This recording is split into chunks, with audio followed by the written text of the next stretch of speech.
네, 말씀하신 대로 진짜 이 짧은 시간이면 짧은 시간이지만 경제 산업을 보는 어떤 거시적인 이 시선이 넓어진 것 같아서 네. 앞으로의 또 이 인지 확장에도 도움이 될 것 같습니다.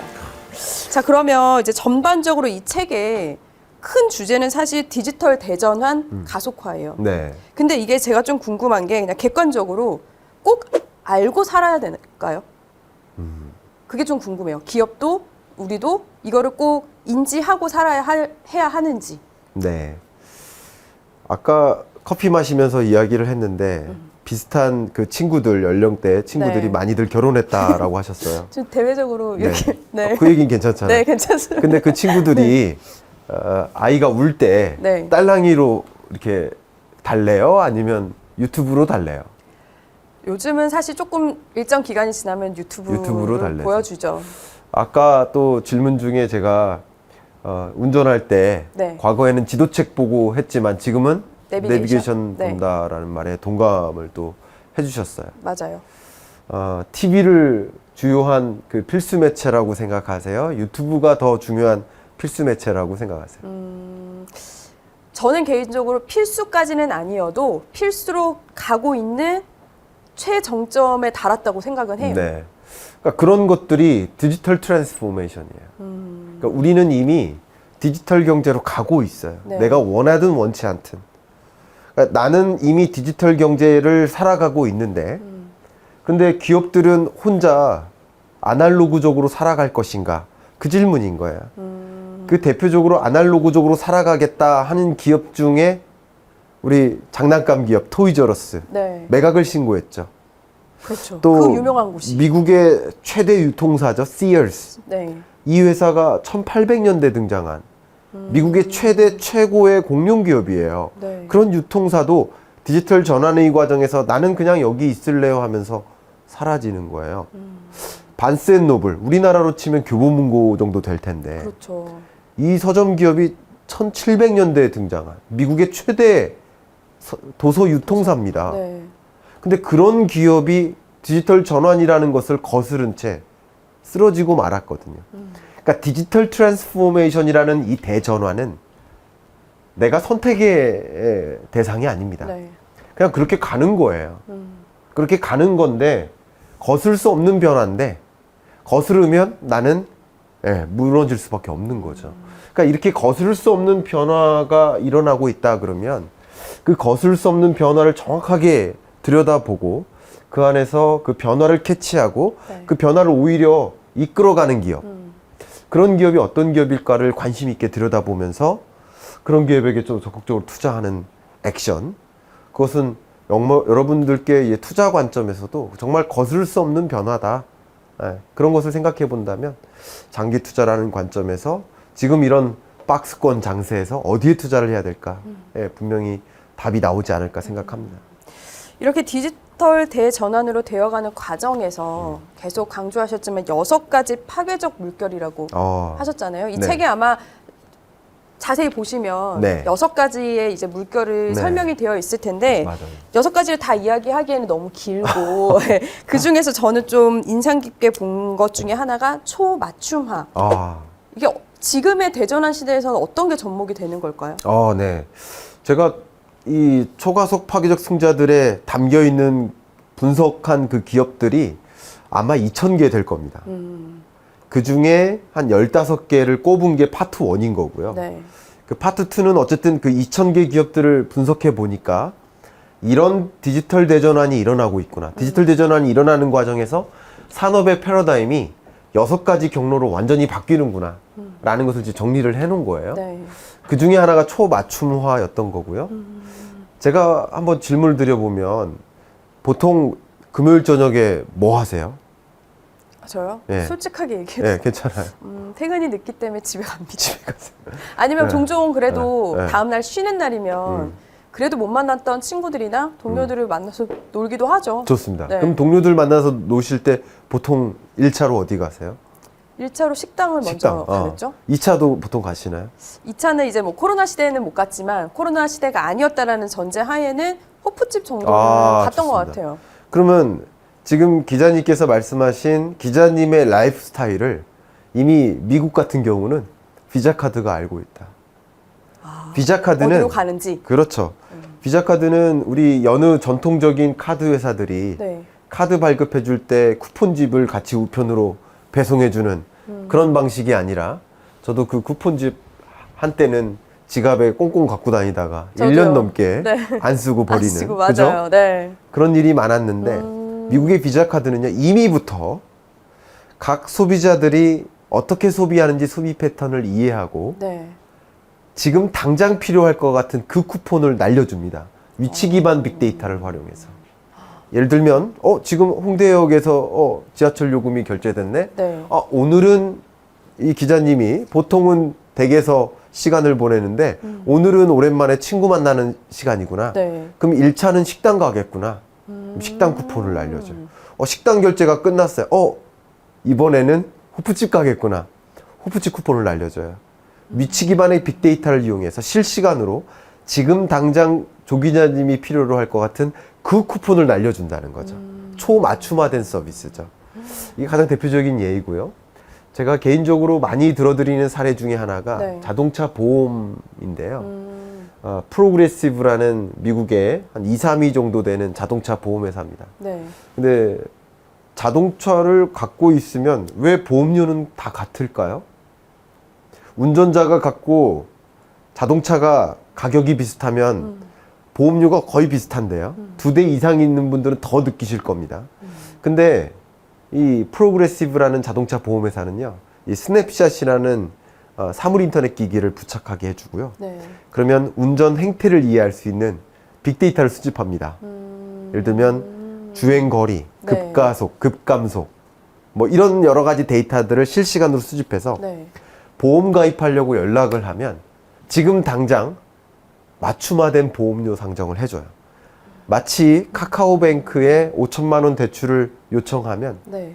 5분 내에 저의 채무 상환 능력과 태도를 판단해서 빅데이터에 기초해서 맞춤화된 그 이자율로 이 대출 서비스를 제공해 주듯이 네. 이 빅데이터를 활용해서 그 운전자마다 맞춤화된 서비스를 제공해 준다는 거죠. 이런 것들이 다 초맞춤화 서비스예요. 앞에 제가 말씀드렸던 아마존의 네. 초맞춤 배송, 네, 그것도 네. 초맞춤화죠, 일종의. 오. 그런 식으로 결국 이 디지털 기업들이 네. 초과속 파괴적 승자들이 차원이 다른 경쟁을 하는 데 있어서 그냥 아날로그적으로 마케팅하는 것이 아니라 아날로그적으로 소비자에게 맞춤화된 서비스를 제공하는 것이 아니라 이 디지털 기술들을 이용해서 초맞춤화된 서비스를 제공한다. 특별히 이 비자 카드의 사례를 디지털 마케팅이라고도 표현합니다. 디지털 기술들을 이용한 마케팅이라고 네. 볼 수 있는 거죠. 이게 사실 듣다 보니까 소비자뿐만 아니라 뭐 기업, 더 나아가서는 자영업자한테도 서로 윈윈 될 수 있는 부분일 것 같다는 생각이 드는데 그렇습니다. 이 초가속 파괴적 승자들 책에 나온 지금 6가지 이제 파괴적 물결에 대해서 이야기하고 있는데 제가 가장 이건 뭘까라고 읽었던 게 뭐냐면 네. 초실감화예요. 네. 초맞춤하는 그래도 어느 정도 짐작이 됐는데 네. 이건 좀 어려운 것 같아요. 네, 초실감화는 주로 이제 영어로는 UX라고 많이 표현해요. UX요? User Experience. 소비자에게 충분한 경험을 하게 해줘라. 네. 이 6가지 물결 중에 첫 번째가 사실 비대면화였는데요. 그 비대면화된 환경, 가장 대표적인 게 온라인 쇼핑이잖아요. 조 기자님 옷 같은 거 온라인으로 쇼핑을 합니다. 그러면 입어보고 사세요? 배송 오면 입어보세요? 못 입죠. 배송 못 입죠. 와야 입죠. 어쩔 수 없이 그 비즈니스 모델들은 다 뭐예요? 판매 후 경험이죠. 네. 근데 이 UX라는 것은, 초실감화라는 것은 비대면 환경임에도 불구하고 옷을 충분히 입어보는 경험을 하게 해주는 거죠. 그런 것들이 다 초실감화 서비스예요. 네. 가장 제가 많이 들어드리는 사례고 가장 즐겨 사용하는 사례인데요. 혹시 평소에 안경을 쓰십니까?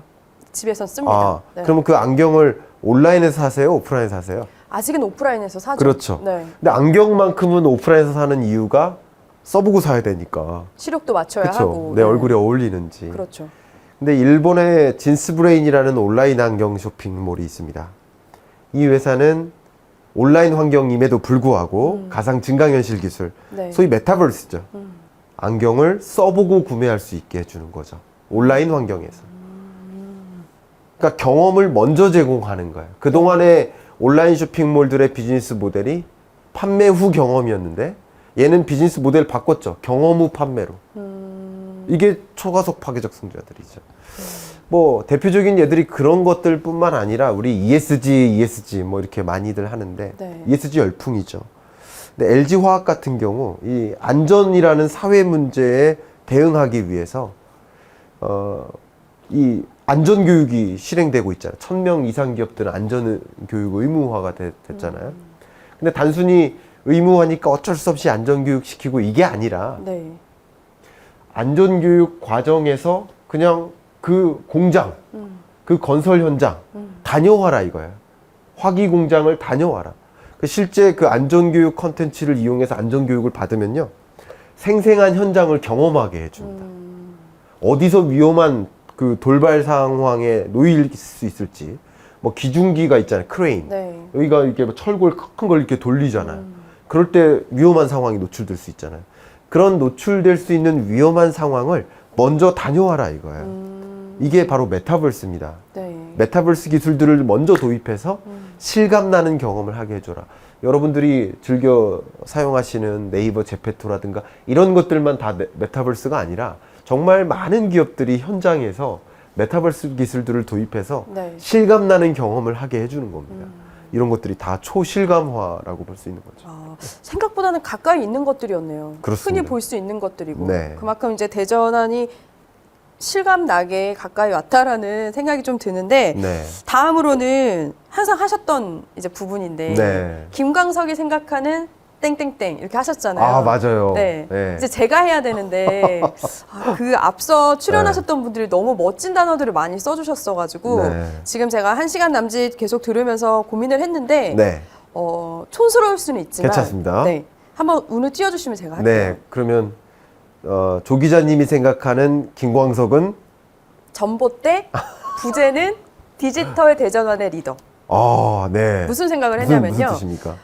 저도 출입을 하고 있는 기자지만 네. 이제 듣고 계시는 구독자분들도 일반적으로 분이 많으실 거 아니에요. 네. 그러다 보니까 경제 산업에 이제 관심이 많으실 텐데 네. 분명히 알아요. 알지만 디지털 대전환도 알지만 이끌어주고 네. 이 내용을 인지시켜주는 그 정보는 찾아보지 않는 한은 네. 쉽지 않거든요. 맞아요. 저는 뭐 직업상 찾아본다고 하지만 일반 분들은 그렇게 생각을 안 하시는데 교수님 얘기를 듣다 보니까 디지털 대전환으로 가는 길목에서 갈 수 있도록 네. 불을 켜주는 분이라는 생각이 들어서 너무 거창하지만 그렇게 생각을 했어요. 너무 촌스럽나요? 아니, 너무 멋있는 표현인데요.